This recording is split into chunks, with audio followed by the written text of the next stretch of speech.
আল্লাহ যার ভালো চান আল্লাহ তাকে মুসিবত দিয়ে পরীক্ষা নেন, কারণ দুনিয়াটা পরীক্ষার বড় হল। আল্লাহ পাক বলেন আমি চাই তোমাকে জান্নাত দিব। সাহায্যের কথা বললেন শুধু মুমিনকে, কোনো বেদিনকে বলেন নাই, কারণ কোন বেঈমানের জন্য জান্নাত নাই, শুধুমাত্র যারা মুমিন তাদের জন্য আল্লাহ জান্নাত রেখেছেন। আর আল্লাহ জান্নাতটা মুমিনকে দিতে চান বিনা হিসাবে, কারণ হিসাবের কাঠগড়ায় যদি বান্দাকে দাঁড় করানো হয় তাহলে বান্দার জাহান্নামে যাওয়া ছাড়া জান্নাত পাওয়া কঠিন। নবীজি বলেন আমি একদিন দেখি আম্মা জান আয়েশা আমার সহধর্মিণী আরো কিছু নারীরা কান্না করেন। জিজ্ঞাসা করলেন নবী, হে আয়েশা কান্নার কারণটা কি? আয়েশা রাদিয়াল্লাহু আনহা বলেন, পয়গম্বর জাহান্নামের আগুনের ভয়ে আমরা কান্না করি। হাসরের ময়দানে দাঁড়াইয়া আল্লাহর দরবারে হিসাব দেওয়ার ভয়, এই ভয়ে কান্না করি। ও নবী আপনার কাছে জানতে চাই, হাসরের কঠিন দিনে কঠিন মুসিবতের সময় আপনি কি আপনার পরিবারের আপনদের কথা ভুলে যাবেন নাকি? নবী বলেন, আয়েশা হাসরের ময়দানটা এত বড় কঠিন হবে, 9,30,00,000 মাইল উপরের সূর্যটা মাথার উপরে নেমে আসবে। সূর্যটার একটা মুখ এখন জমিনের মধ্যে দেওয়া, সেদিন সূর্যের সব মুখ জমিনের দিকে ফেরায় দেওয়া হবে। আল্লাহ বলবেন, সূর্য সব তাপ জমিনের মধ্যে ছেড়ে দাও। সূর্যের তাপে জমিনটা তামা হয়ে যাবে। বেঈমান নাফরমানের মাথার মগজগুলো ভাতের মারের মতো ফুলতে থাকবে। ও আয়েশা ওই সময় আপন আপন বলতে হাসরের ময়দানে কেউ কারো পরিচয় দিবে না। তবে এই মুসিবতের মধ্যে 3টা জায়গা এমন, যেই জায়গায় গিয়া মানুষ নিজের নিয়ে ব্যস্ত হয়ে পড়বে, কারো কথা মনে রাখবে না। আয়েশা রাদিয়াল্লাহু আনহা বলেন, ও আমার পয়গম্বর ওই 3টা স্থান কোন জায়গায় যেখানে গেলে মানুষ কারো খেয়াল রাখবে না? মায়ার নবী বলেন, হে আয়েশা 1 নাম্বার আল্লাহ বিচার কার্য শুরু করে যখন আমলনামা দেওয়ার জন্য সবাইকে ডাকবেন, ওই সময় কেউ কারো কথা মনে করবে না, সবাই নিজেকে নিয়ে ব্যস্ত হয়ে যাবে। কারণ আমলনামা ডান হাতে আসে নাকি বাম হাতে আসে, এই ভয়ে মানুষ চিৎকারের আওয়াজ। কারণ আমলনামা যদি ডান হাতে আসে কপালটা ভালো, জান্নাত পেয়ে যাবে। আর কপাল যদি খারাপ হয় আমলনামা বাম হাতে চলে আসবে, আর বাম হাতে আমলনামাটা সোজা দেওয়া হবে না। কারণ আল্লাহ পাক বিচার শুরু করার মুহূর্তে জালালিয়াতের গরম আওয়াজ দিবেন, লিমানিল মুলকুল ইয়াউম লিল্লাহিল ওয়াহিদিল কাহ্হার। আজকের এই হাসরের ময়দানের দিনের রাজত্ব কার? আল্লাহর আওয়াজটা এত বিকট হবে যে হাসরের ময়দানটা থরথর করে কাঁপা শুরু হয়ে যাবে। কেউ জবাব দিতে পারবে না, আল্লাহ নিজেই কুদরতি ভাবে জবাব দিবেন। আজকের মহারাগের রাগান্বিত আল্লাহর হাসরের ময়দান এমন কঠিন হয়ে যাবে, কারণ ইনসাফের বিচার হবে। আল-ইয়াওমা তুজজা কুল্লু নাফসিন বিমা কাসাবাত লা যুলমাল ইয়াউম ইন্নাল্লাহা সারিউল হিসাব।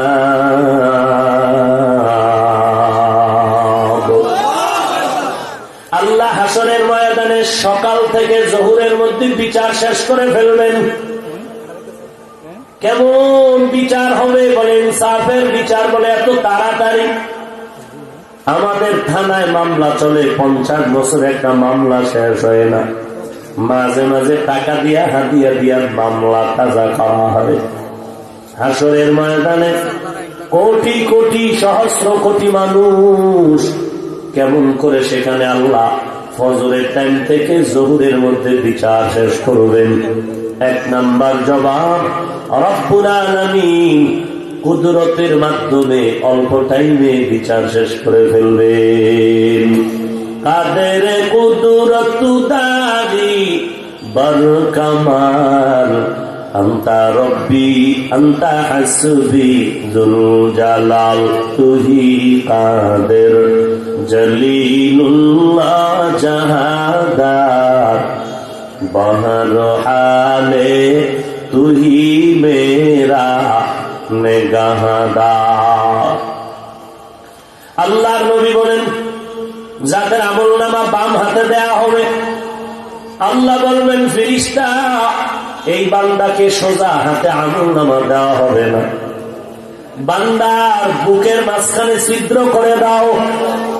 ছিদ্র করিয়া বাম হাতটা বুকের মাঝখান দিয়া ঢুকাও। এরপরে হাত পেছনে বের করো। পেছনে ফেরেশতারা এমন ভাবে হাতটা ছিদ্র করিয়া বুকের ভেতর থেকে ঢুকায় বের করবে। আল্লাহ তাআলা বলবে, এবার বাম হাতে পেছনে আমলনামা দাও। আর বলে দাও, ইকরা কিতাবাকা কাফা বিনাফসিকা ইয়াউমা আলাইকা হাসিবা। আমলনামাটা পড়ে দেখ, জীবনে কোন দিন কোথায় কি করেছো সব আমলনামায় জমা আছে। ফেরেশতারা বলবেন, হে আল্লাহ, আমলনামা পেছনের দিকে, নজর সামনে, ঘাড় কেমনে পড়বে, চেহারা সামন দিকে। আল্লাহ বলবেন, ফেরেশতা এই গুনাহগারকে জাহান্নামের আগুনের মধ্যে দেওয়া হবে। এরে আর মোহাব্বত করে লাভ নাই, কারণ দুনিয়াতে আমি আল্লাহ বড় মোহাব্বত করে লালন পালন করেছিলাম। আমি আল্লাহ এত সুন্দর চেহারা দান করেছিলাম। একজন হিন্দু যুবক ছেলে এক আল্লাহওয়ালার কাছে গিয়ে কয়, হুজুর আমার একটু দোয়া করে দেন। হুজুর তাকাইয়া তাকাইয়া হিন্দু ছেলের চেহারার দিকে তাকায় চোখের পানি ছেড়ে কান্না করে। হিন্দু ছেলেটা পাগল হয়ে গেল। হুজুর আমি দোয়া চাইলাম, কোনো বেয়াদবি হইল নাকি? বলে না, কোনো বেয়াদবি হয় না। তাহলে আপনি কেন কাঁদেন? হুজুর বলে, রে বাবা, আমি মাওলার কুদরত দেখে কান্না করি। বলে, কি কুদরত? বলে, তোমার এমন সুন্দর চেহারা, যে আল্লাহ বড় আদর করে বানাইছে, এই জীবনটারে তুমি গুনাহ করে কাটায় দিয়েছ। যখন গুনাহ নিয়ে কবরে যাইবা, আল্লাহ যখন জাহান্নামে দিবে, জাহান্নামের আগুন যখন তোমার শরীরটারে ধরে ফেলবে, আমার মাওলা পাকের কি একটু মায়া তোমার জন্য হবে না? এ জীবনে না করিলাম বন্দেগী, এ জীবনে না করিলাম বন্দেগী, গুনাহ করে কাটাইলাম জিন্দেগি, গুনাহ করে কাটাইলাম জিন্দেগি। তওবা করে আবার তওবা ভাঙ্গিলাম না। তওবা করে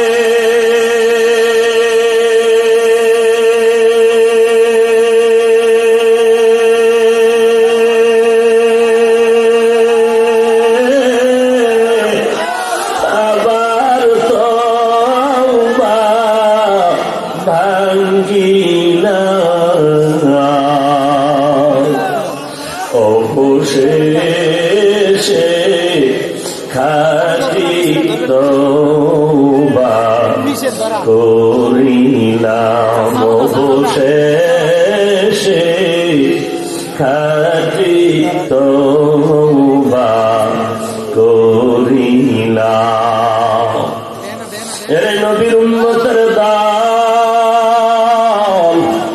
যখন আল্লাহর ওলি বলল যুবক তোর এমন সুন্দর চেহারাটা আল্লাহ জাহান্নামে যখন জ্বালাইবেন আল্লাহর কি মায়া হবে না? যুবক তখন চোখের পানি ছেড়ে কান্না করে আর বলে হুজুর জাহান্নাম কেন?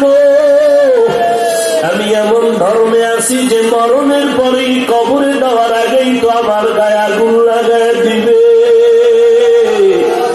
আমি আর এই ধর্মে থাকতে চাই না, আমাকে তওবা করাইয়া দেন। আমি জাহান্নামের আগুনে জ্বলতে চাই না। দুনিয়ার সামান্য সূর্যের গরম সহ্য করতে পারি না। আল্লাহর নবী বলেন ওরে আয়েশা, আমলনামাটা যখন পেছনে বাম হাতে দেওয়া হবে ফেরেশতারা বলবে ও আল্লাহ, চেহারাটা সামনে পেছনে আমলনামা কেমন করে পড়বে?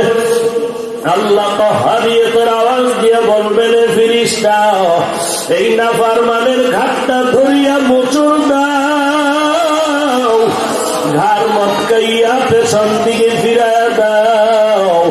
ফেরেশতারা ধরিয়ার সাথে সাথে ঘাড় ধরে যখন মোচড় দিবে বান্দার জাহান্নামের আযাব শুরু হয়ে যাবে।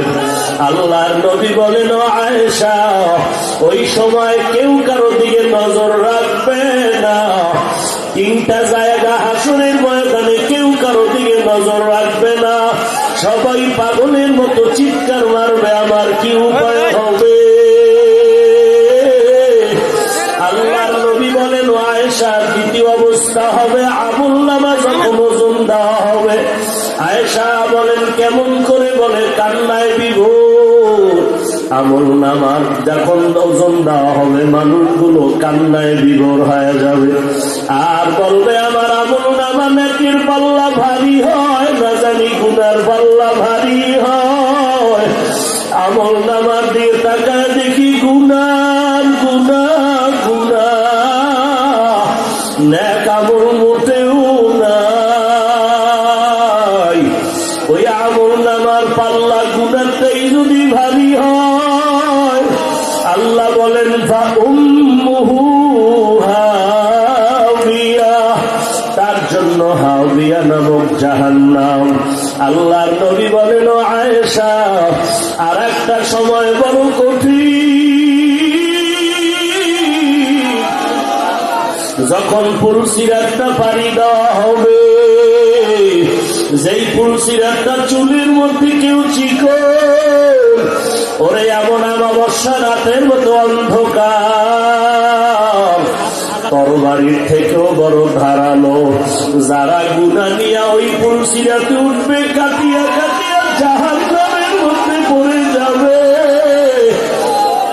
আল্লাহর নবী বলেন ও নারীর দল, ও দুনিয়ার মা বোনেরা ভালো করে শুনো, দুনিয়া আসলে কিছুই না। যেই ফেরাউন আমার আল্লাহর সাথে গাদ্দারি করলো, সেই ফেরাউনের ঘরে আল্লাহ পাক এমন দিনের বাতি জ্বালাইলেন বিবি আসিয়ার মাধ্যমে, যেই আসিয়া সম্পর্কে আল্লাহর নবী বলেন হাসরের এই কঠিন সময়ে কেউ কারো পরিচয় দিবে না। ওই সময় 4টা মহিলার জন্য জান্নাতের 8টা দরওয়াজা খোলা হয়ে যাবে। জান্নাতের 8টা দরওয়াজা দিয়া হাসরের ময়দানে 4 জন মহিলাকে বারবার ডাকা হবে। জান্নাতুল ফেরদাউসের দরজা দিয়া ডাকবে জান্নাতের দরজায় মেহমান খানায় আসো, সূর্যের গরম যেন তোমাদের কষ্ট না দেয়। ওই 4 জন মহিলার ভিতরে একজন হলো ফেরাউনের বিবি আসিয়া।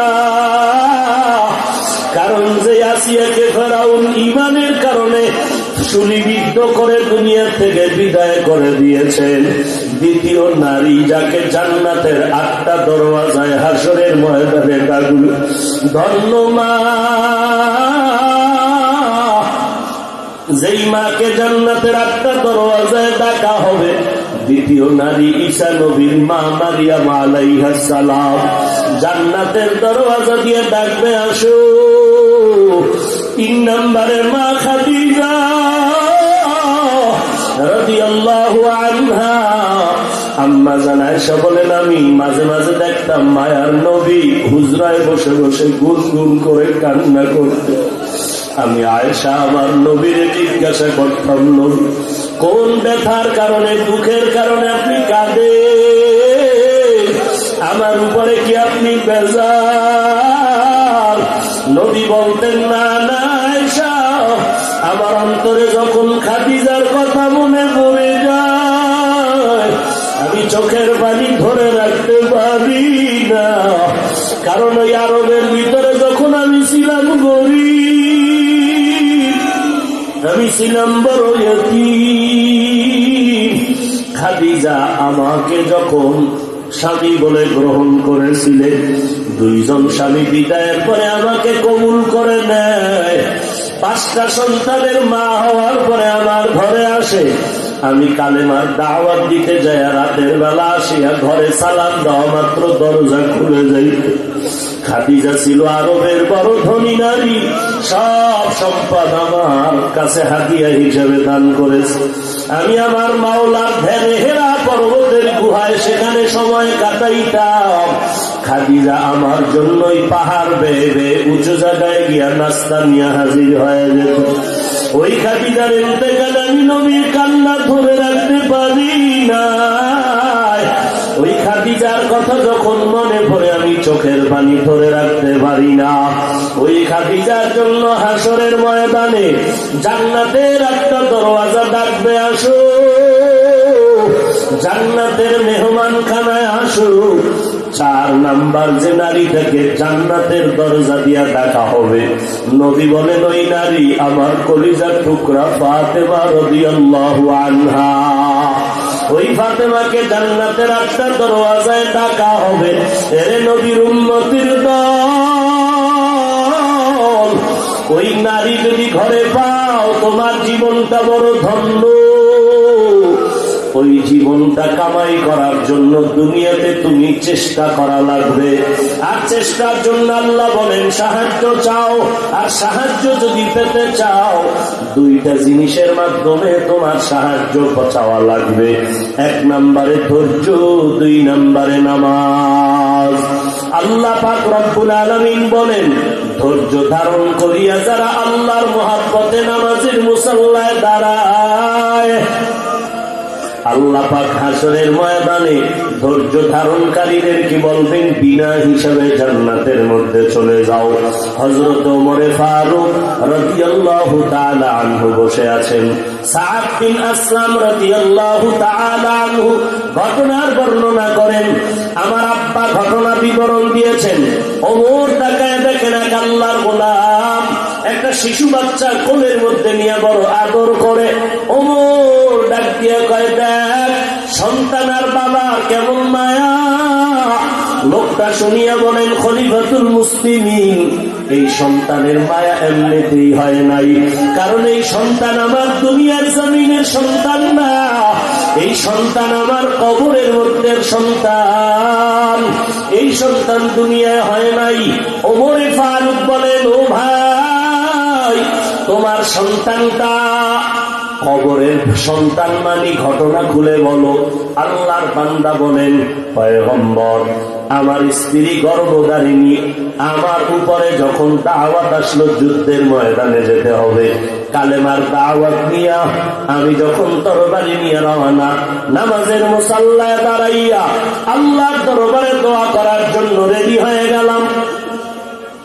নামাজ নামাজে দাঁড়ায় ধৈর্যের সাথে দোয়া করলাম, আল্লাহ আমার স্ত্রীর গর্ভের বাচ্চা তুমি কুদরতি ভাবে হেফাজত করিও। আল্লাহ বলেন যেই বান্দা আমাকে ভুলে না, আমি আল্লাহ সেই বান্দাকে কখনো ভুলতে পারি না। हर दूरी देने के तू तैयार है, जो न मांगे उससे तू बेजार है। या इलाही मुझसे मुझको दूर कर, ताकि देखो मुझ में तुझको एक नजर। या इलाही तू मेरा माबूद है, या इलाही तू मेरा माशूक है। ভাইরা আমার, বয়ান তো সারা জীবন আল্লাহ কবুল করলে শোনানো যাবে, যাবে না? কিন্তু এই বরকতি মজলিসে বসতে পারবো কিনা সেই গ্যারান্টি কারো হাতে আছে নাকি? আমি দুপুরেও জুমার বয়ানে বলেছিলাম, এমন একটা আমল কি করতে পেরেছেন যে আমলটা আমার মাওলার দরবারে পেশ করে বলবেন আল্লাহ তুমি মাফ করে দাও? এমন একটা আমল তো করতে পারেন নাই। এই জন্য আমার মুফতি সাহেব হুজুরের আগে যিনি বয়ান করেছেন যে 3টা আমল তুমি করে যাও, যেই সওয়াব তুমি কিয়ামত পর্যন্ত কবরে পেতে থাকবা। বয়ান সারা জীবন ঘরে বসে মোবাইলে শুনতে পারে, কিন্তু নিজে নাজাতের জন্য কি কামাই করলেন? হাসরের ময়দানে একজন আলেমের সামান্যতম খেদমত যদি করতে পারে, আল্লাহ বলেন এর বিনিময়ে আমি বান্দাকে জান্নাতের মেহমানখানায় পৌঁছায় দিব। আল্লাহ আমাদের উলামায়ে কেরামের আহলে হক যারা, এদের খাদেম হওয়ার তৌফিক দান করে। আরো জোরে বলেন।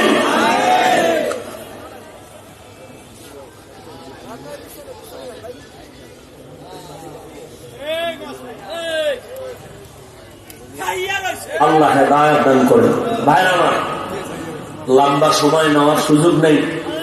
আগামী মাস, এখন কি মাস? ফেব্রুয়ারি। কি মাস? সামনে মাসের 12 তারিখ শুক্রবার, অর্থাৎ ইংরেজি মাসের 2য় শুক্রবার মাদ্রাসার মধ্যে আমরা প্রতি মাসে একটি ইসলাহি মজলিসের আয়োজন করব। এই নতুন, আপনারা যারা আশেপাশে আছেন সবার দাওয়াত, সবাই আসবেন তো ইনশাআল্লাহ। আমাদের হযরত নায়েব আমিরুল মুজাহিদিন আমাদের মাদ্রাসার হাফেজ ছাত্রদেরকে একটু পাগড়ি প্রদান করবেন, এরপরে বয়ান শুরু করবেন। কাছাকাছি এসে পড়েছেন, তো আমি সামান্য আপনাদেরকে একটু অনুরোধ করি, যেহেতু আপনারা মহব্বত করেন, আমি জুমার সময় বলেছিলাম এত ঝড় তুফানের মাঝেও যে আল্লাহ আপনাদেরকে হাজির করেছেন, আমি বিশ্বাস করি আল্লাহ পাক কবুল করেছেন এর নমুনা। কথা ঠিক কিনা বলেন? তো আমি 5 মিনিট সময় আপনাদের থেকে একটু নিতে চাই। হযরত আসার আগেই মাদ্রাসার ছাত্রদের পক্ষ থেকে এই কওমি মাদ্রাসাগুলো উম্মতের সহযোগিতায় চলে। প্রতি মাসে প্রায় 2 লাখের উপরে ঋণ। প্রতি মাসে আমাদের ছাত্রদের থেকে টাকা আসে 2,41,000